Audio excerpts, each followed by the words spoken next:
circulating around our community specifically, have they actually come to be, or is that something that you've seen happen, or they pretty much worked the way you described them? Meaning, like Slavic Village or any other place, has there been any kind of malfunction with any of these, or these whatever that we're talking about that's circulating to be truthful or to be valid? Absolutely. If these are not properly maintained, in which a lot of green infrastructure, not the sewer district green infrastructure, but green infrastructure, stormwater management that is done by others, if these are not maintained properly, they will fill up with sediment, they will choke out those soils, they'll be blocked, they'll be filled with trash, and that water will pond there, creating smells and mosquitoes. That's why it is so important for us to develop that operation and maintenance manual and inspect these regularly and make sure that they function properly. And as far as address the issue with the schools, Yeah, I really feel that this is a benefit for the school children out there, because as it stands right now on that site, there are 3 or 4 vacant buildings right there. This project will take down those vacant buildings, and we will be putting out a park-like amenity that will have educational signage out there, benches for adults and children. There will be opportunities for them to learn about water and the urban water cycle, and we are working with the school district to make sure that they get the most out of this educational plaza, as we're calling it. So where science teachers can take their children over there and learn about the work that we are doing. And I want you to say some more about one of our biggest concerns citywide is the children, especially around Mayfair. So, Yeah, and again, if I could just add something to that briefly as Okay. well, we've had these discussions from the very beginning of our process with the schools, okay? And that's precisely why, in receiving feedback from the schools, the basins near Mayfair, or the basin near Mayfair, is going to be fenced in, okay? So it's going to be clear to everyone who comes by that it's not a pool, it's not, a place to puddle to jump around in.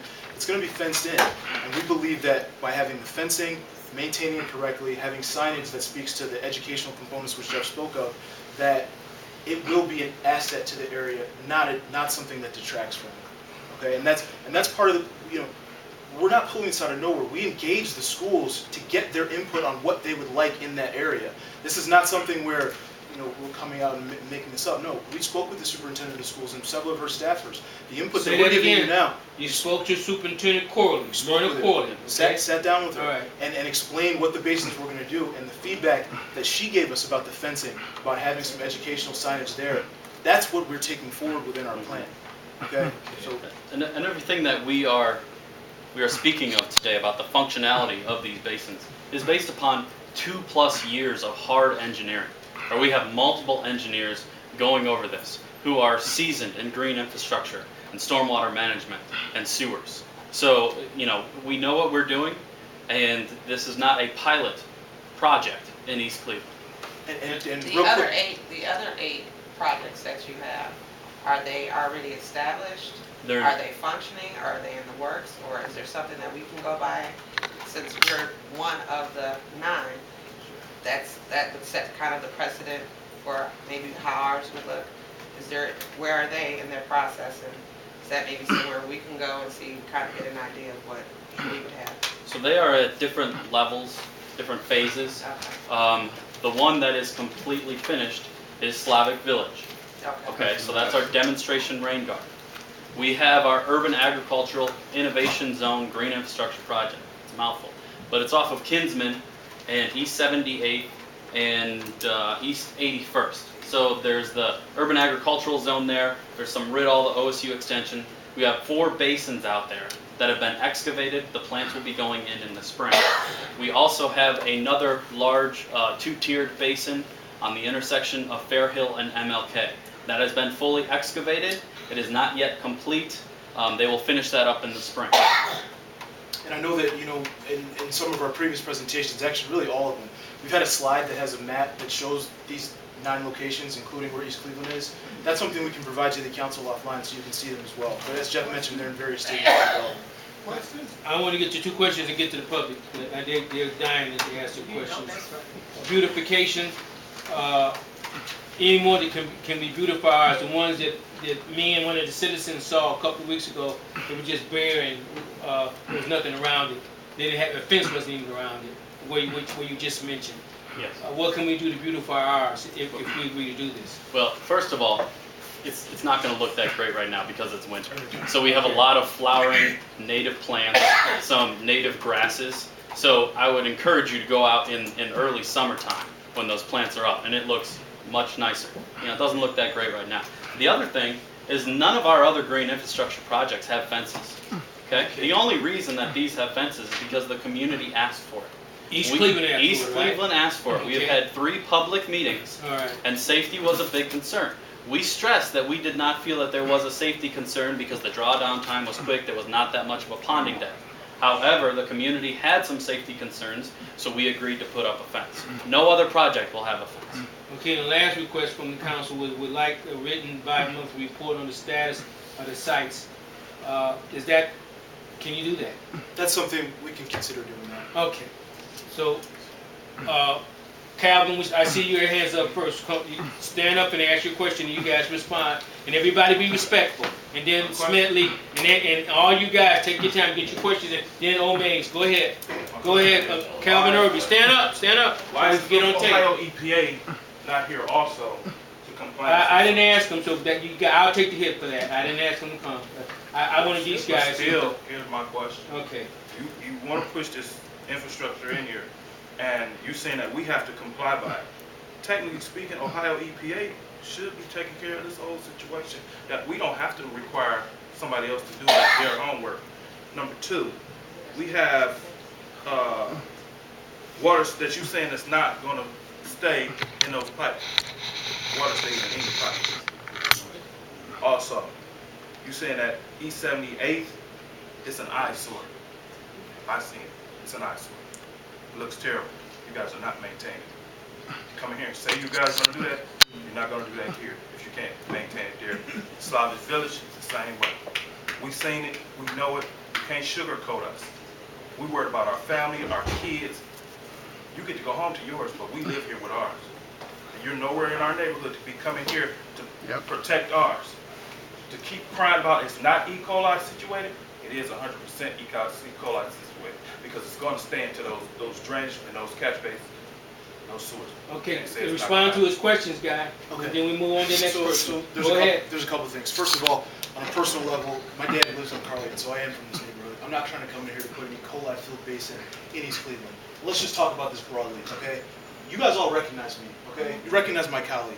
We've been out here 6 times, at least, in the past year and a half. I've never seen you. I don't know. Then that's on you. But they have. No, but I'm here now. We've been out here. But they have. Go ahead. And so the reason why I bring that up is quite simply, if there was some sort of plan from the Northeast Ohio Regional Sewer District in writing to put in such a harmful basin that's going to breed E. coli and do all of these things, I do not think that it would be a wise decision on our part to come out and be so forthright and upfront with the things that we're trying to do. We would come in and do it, Charles, without saying anything, without doing any public outreach. To the contrary, we've been out several times to let you know what our plans are. So let me just throw that to the side, okay?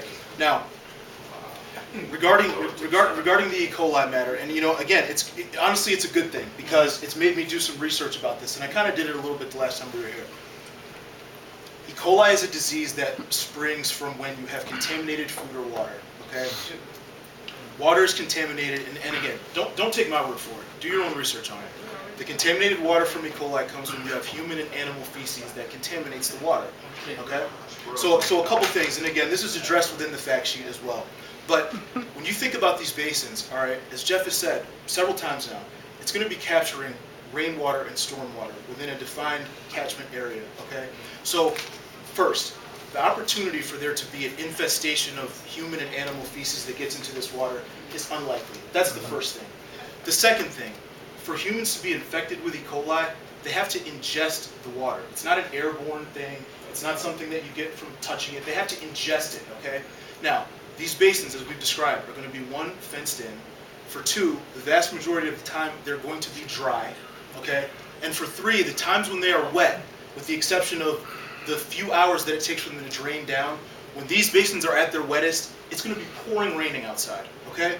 So when you take all those things to account, if you just think with me for a second, the opportunity for someone to be at one of these basins, climb over the fence in the pouring rain, swim in the water when it's going to be clearly marked that it's not a pool or for drinking, and then drink the water and get E. coli. I mean, I guess anything's within the realm of possibility, and I want to respect the question, but this is not something that is a risk that we have. It's not a realistic risk, okay? And so and that's something that, again, I've taken the time to make sure that I've looked into. I mean, these are the facts about what E. coli is and how it comes together. This is not going to be a swamp disease-filled situation. And lastly, Okay. I want Go to say, straight to the last part, and then we go to her. Everybody's gonna get in, so just be patient. Joe, did he answer the last part of your question, Mr. Irby? The last, I believe, part of that was about the pipe won't drain. Right. Well, of course they're going to drain. They're engineered to drain. We want to get that water out. These are not storage pipes. If there's standing water in those pipes, that means there's a blockage in there and that we need to come out and jet out those pipes. But all sewers are designed to drain, to send that water using gravity to its final location. Okay, Korea, Yes. go ahead. Hi. All Okay. right, hi. So, I have a two-part question, actually. I just want to say, first of all, I'm a parent. I have 4 boys, okay? I have a teenager, I have an 11-year-old, and I have a 4-year-old son. I don't know if you guys have kids or not, but it's very easy for any teenager, any kid, to scale a fence, jump over it, jump into a pool of water while it's raining, because boys are very adventurous. You all are boys, obviously. You all were boys at one time. So I would think, I understand you're trying to pass this resolution based upon the consent decree and things like that, but the community, the parents are thinking like parents, okay? We're not thinking about you passing your resolution based on whatever you had going on with the federal government. This is about children. And the contention in the city is that this is a potentially dangerous and hazardous situation for any parent to think of. No parent wants to think that their kid is jumping a fence, going into this pool, potentially drowning, getting sick, or anything like that of the sort. No parent would want that around their kids. That's why half the time some of these parents don't even have pools. I wouldn't even put a pool there with teenagers, okay? So if you're gonna consider putting a bioretention basin anywhere near anything, it should not be around the school. right. It just shouldn't be. I don't know what the thinking is or what you all are thinking about, but that's just not feasible. The second part of it is that, like Joy Graham said, there are other options. I heard you all just say that you said there's 9 different projects going on. Is it possible, just to outside the realm of possibility, if or not, there were some case studies done in the city of Cleveland Heights in regards to a rain garden. That would probably be 100% more safer, a better educational opportunity for the children to engage in. It would allow them to explore plant life, plant flowers, get involved more in the ecosystem and eco-friendly projects rather than putting a retention pool. It's not logical whatsoever. May I address Yeah, that? please. I'm glad that you said that, because a bioretention basin is a large rain garden. Are there? That's all yes, there are plants. That's all we're building are Yeah, but large you think rain gardens out there. 6 to 8 inches of water could drown a 5-year-old No. child. And we will Like, have, let's think about the highest ponding depth we will have would be 4.5 feet once every 5 years during the largest rain event. That to any parent is still a hazard. I'm sorry. And I respect that, but you know what though? It's a hazard, period. Go ahead, Joe. Go And ahead. I appreciate those Joe. concerns, but Go ahead. It sounds like a force. no, what it is honestly, ma'am, is that, I guess, to your point, you're right. But you cannot mitigate against every risk that your children face. Well, yeah, you do. We have to. Yes, you absolutely do. Right. But you can't tell parents out here that, okay, in 5 years, you don't know if your kid's gonna die or not. We think about that every single day we send our kids to school. And yet they go out, they walk out in the street, there's cars every day, they face hazards every day. This is so low on the list of those hazards. Right, but you're putting the hazard next to a school. But we are which taking increases down the risk. vacant buildings Yeah. that That's also a exist, hazard. that harbor crime and other There's things. an alternative to it, correct? Is there another project that can be done in lieu of the catch basins? No. Can you put something else there? No. This is the only project the Northeast Ohio Regional Sewer District has to pass in order for us to secure the money for these permits and whatnot. Different This is issue. the only project. Through our consent decree, we are mandated to do green infrastructure. We Right. are limited as to where we can do green infrastructure. But These this- sites in East Cleveland happen to be one of the few locations This is that the we only can meet project. the requirement. This is the only project that you can do in East Cleveland. There is no other contention for any other project. This has to be, we have to deal with just what you said. There's no other projects, is what you're saying. Yes, yes. There are no This is other, the only one. we have 9 green infrastructure Then projects. how come East Cleveland can't take a part of those? Why can't we choose which ones we want to partake in? Well, it's based upon site-specific issues. So it's the availability of vacant property, it's the existing sewer network, it's the amount it's going to cost to capture that stormwater and reduce the combined sewer overflow. Case study in Cleveland Heights, they did rain gardens. Their potential, I guess, whatever their estimated cost was between $10,000 and $50,000. Okay. I mean, that, considering the fact that, I mean, if there's a budget for Rain it. gardens are about 100 square feet to 60 square feet. They're small. I think they said in this case study, I think it was equal to an acre. I don't think so. Yeah. They said they tore down dilapidated, I mean, I have the case study right here, I have the website and everything. They tore down dilapidated houses, they kept the basement structure, and installed rain gardens. Ma'am, I appreciate your research. We cannot accomplish what we're trying to do with our project. Why? Why do we? Because they're not gonna do it. Because we can't capture enough stormwater, bottom line. We have to capture a lot of stormwater to keep the raw sewage out of the Just environment. 98% just in East Cleveland or overall? 98% in our overall combined sewer service area. Thank you for the question. Yeah, no, you said that. Oh, you and then, sir, what's your name? What's your name? Mr. Hines. Mr. Hines. Yeah, that's Mr. Hines. Okay, go ahead. Go ahead, Omaze. Please ask a question, please. Please don't do that. I just said, please ask a question. That's fair. That's fair. First of all, we're not going to become emotional and acrimonious here. We're going to Thank you. respond intelligent, what have you, and we're going to ask questions intelligent. Go We're going ahead. to make it intelligent discussion. I agree with the young lady over there 100% in reference to putting something near the school for our children. And Terrible. children does things out of the sight of parents or what have you. You know, you've been a child. I'm looking at this. What would the child you once were think of the adult you have become? So this is in keeping with what I'm getting ready to say. When children leave school, then they become the responsibility of the city. Then you're going to put something right here by a school, whereas kids going to climb the fence. Yep. Curious, because we all are curious. As the parents told us, don't touch the stove, it's hot.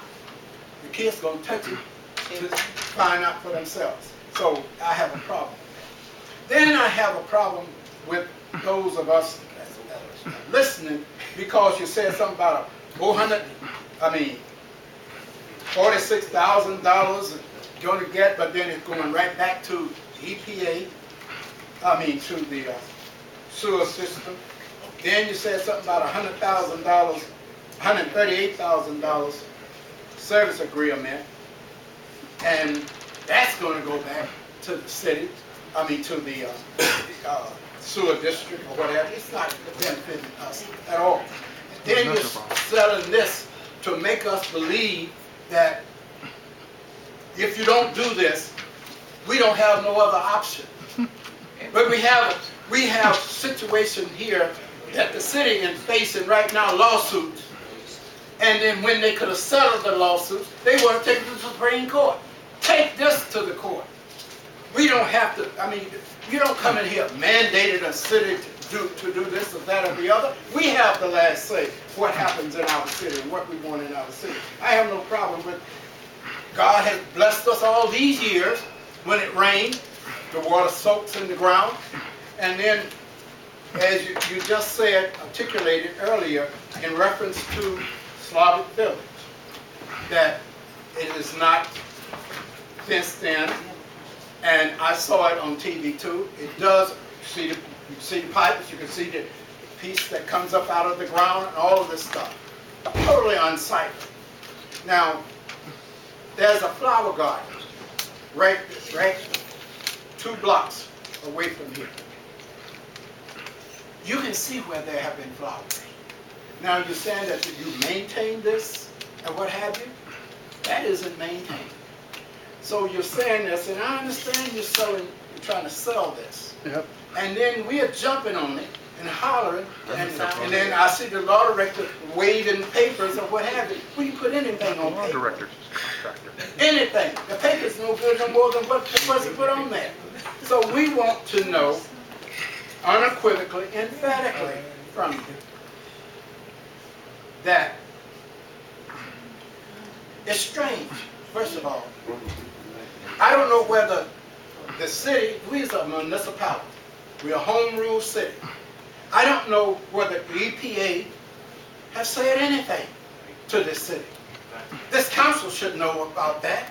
If the EPA is demanding this or what have you.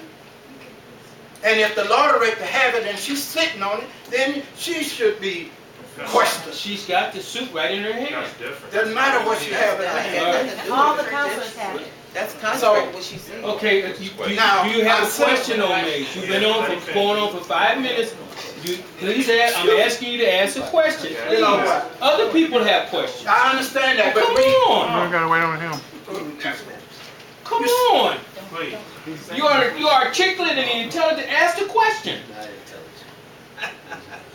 No, you speak for yourself. You're speaking for your own self. You're really not intelligent. Come on. For you to act those. But as I was saying, this is why we don't get anything done and not accomplish anything because of the fact we become so, I don't know, it's sad. I just need to know from you, whom are you getting your orders from and saying that this is mandated that we do this? And I heard from the law director saying something about 1953 or 56, I think. 56. what have you. I sat on this council for over 10 years. I never heard anything what she bringing up now. Never. Never. Never. The only thing that was brought to us was the sewer district in reference to bringing sewer in our city, and we was not even attached to it. So you just can't run anything under me, because I've been there. And Okay, do you want him to respond to the 1956 and then I don't consent know decree? whether we or still whatever it was? tied into the sewers that we have now in our city, and I told you before, we have 4 sites in our city. And don't know whether we are tied into those or not. Okay, is there a question there, Mr. There is a Mays? question. Okay, Joe and Jeff, respond What is please it? so I can move on. She's saying about something like 1956, so I got to where she got that from. Where's that at? I don't know what the 1956 I know issue that's is right. with the Ohio EPA. This is our consent decree that was agreed to by the U.S. EPA, the Ohio EPA, The United States EPA? the federal government, the Okay. state EPA, Okay, and the Department of Justice, the Fed. and the Department of Justice. This is our consent decree that was signed in 2011 that mandates that we reduce our combined sewer overflow using gray infrastructure and green infrastructure. You can find this on our website. Okay, Mr. Hines, come on.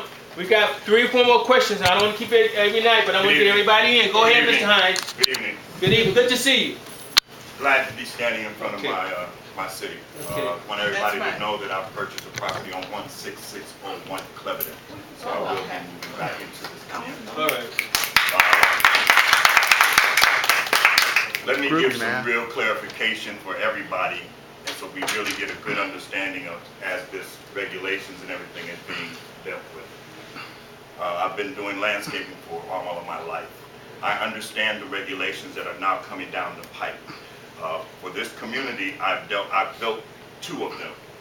every time a new infrastructure goes up, this new law is in effect. There is no way around it. Okay, but I think there's a two-piece question here. And this is the first piece of the question. I was hoping that we would stay with you at the beginning. You're saying that there's $46,000, but whatever money is, and then you say there's $135,000 coming back into this community. That, whatever it is, whatever that money is that's coming back into this community, what is that money going to be used for? Will it go into our general funds, or will that be for the maintenance of this property? This is completely separate from the basins. We will be maintaining those, and East Cleveland will have nothing to do with that. Okay. The community cost share funds can be used for local stormwater projects. Once again, when you talk about, and this is the question I have for you, when you talk about local stormwater projects, is that cleaning sewers? Is that bringing out more, is that bringing those jet trucks that you're in, and we're gonna pay you guys again to clean our sewers? That is for the community to tell us, because that is your money. Some Okay, communities so are once using. again, please stop. So that $135,000, whatever it is coming back to us in that fund, is coming back to our general fund to be utilized, whatever we want to do. It will not go to the general fund. It has to go specifically to a stormwater project. Which the city But can once develop.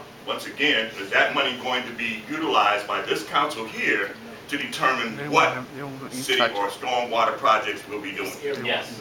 Okay. It is up So to once again, the city. Once again, that money comes to this council, and it is determined what projects that we would use to do whatever stormwater control. Once again, when we go through the regulations, whatever, it could be that we're gonna do another little park, it could be that we're gonna continue our rainwater, it could be that they're gonna utilize this money to create the rain barrels for the residents, to make sure that their funding goes down.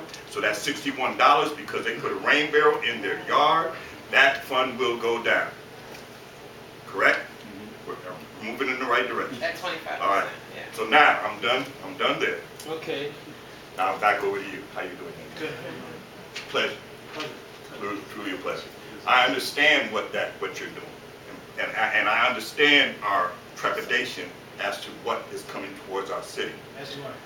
This is a national, this is not just a local or regional, this is national issue. This is, like you said, the Supreme Court has mandated all the way down the line. And I understand, because my trepidation is, I know where that storm water is coming from. I know that water travels where? Down. That water travels downhill. So that is the issue that I have from the perception of environmental racism. You understand? That is the perception. And I just need to make sure that it's clear that that issue is being addressed by this council, this community, and you. The stormwater that is going to these three basins is only stormwater from East Cleveland. It's only stormwater from East Cleveland. No. You can guarantee me that there's no other stormwater flowing down through this community No. other than You're East right, Cleveland. water does flow downhill, naturally, and it has for millennia. Yes, sir. However, this basin is going to capture the stormwater that is currently going into the combined sewer system, which is then resulting in raw sewage going into the environment. That stormwater will be collected and go into the basin. Only the East Cleveland Okay, so storm. I understand that. Mhm. I'm gonna continue my questioning if that's fair by the council. Go ahead. You're asking intelligent questions, because we're gonna, after we get through with this today, the council is gonna have to act. Go ahead. I understand. All right. So what you're really telling me is that the water that I now see collecting on Euclid Avenue by the high school, Stanwood, Yes. all of that area there, other areas that are going down Euclid Avenue, that is the only storm water that we will be concerned with. Correct. I want to make sure that that is stated one more time. That is the only storm water that we will be dealing with. So once again, all of the other questions about the water flowing down from the other suburbs and everything else coming into East Cleveland, that is a no. Correct. And that is on drawing so that they could, once you start doing this drainage work, whatever you're getting ready to do, we can actually see where the pipelines are laid down, collecting this stormwater, taking it to this location. You can do a public records request, and we can give you a 90% design I'm sure my plan. council, okay, Yeah. Okay, direct that to my council. all right. Now, I'm not done. If you just please stay with me for a few Go ahead, minutes. go ahead. All right. Like I said, I know that personally I have installed these. I understand the soil work, I understand the soil testing, I understand all of that. That will be presented to the public, to this council, to review. We've already done all of it. Yes, the answer is yes. If they request it, absolutely. Okay, I'm sure they will request it after that question I just asked. The next thing I have, how I've seen, because like I said, I'm always interested in stuff like this. I've seen the holes that were put on Fairhill. That literally was a 2.5-year process, wasn't it? Well, the whole design and everything, yes. The construction, it's only been about 6 months or so, because we started in the summer.